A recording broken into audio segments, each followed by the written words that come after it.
Halo, saya Junia Puspita, di mana di sini saya akan membahas buku Madilog karya Tan Malaka, di mana kali ini juga saya akan membahas bab 2 yaitu filsafat. Dalam bab 2 ini, filsafat itu membahas tentang Karl Marx sebagai tokoh penting dalam filsafat dan pemikiran materialisme dialektis. Marx dikenal sebagai bapa dari dialektika materialisme yang menekankan hubungan antara materi dan kesadaran dalam pengembangan sejarah dan masyarakat.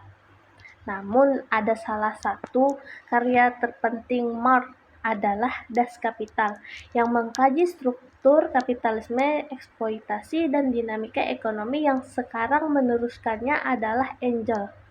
Engels berperan sebagai rekan atau CEO kreator dalam pengembangan ide-ide Marx. Dia juga membantu menyebarkan pemikiran Marx melalui tulisan dan analisisnya. Disinilah bahwa pemikiran Marx dan Engels memiliki dampak besar pada pemahaman sosial, ekonomi, dan politik, serta membentuk gerakan sosial di berbagai belahan dunia.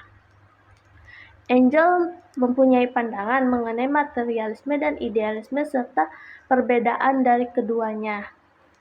Perbedaan mendasar antara materialisme dan idealisme. Materialisme berfokus pada hal-hal konkret dan material sebagai dasar pemikir, sedangkan idealisme lebih menekankan pada ide-ide konsep-konsep abstrak.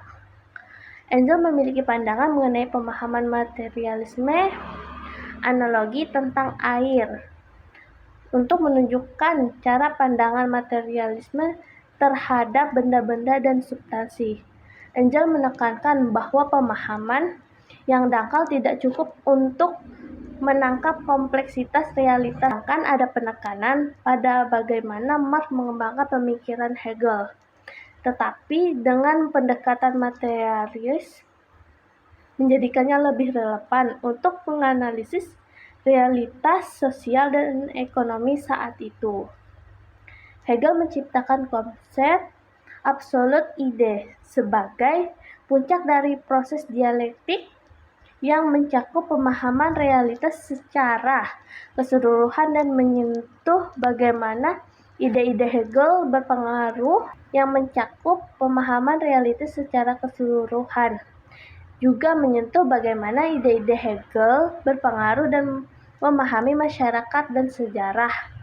Tetapi Marx menganggap bahwa pemahaman tersebut harus lebih berakar dan kondisi material dan sosial yang nyata. Jadi, evaluasi Marx menggambarkan bagaimana pembangun pemikirannya dengan mengkritik dan mengadaptasi ide-ide Hegel, menjadikannya lebih relevan untuk menganalisis sosial dan ekonomi. Mungkin itu saja bab 2 yang saya bahas mengenai filsafat.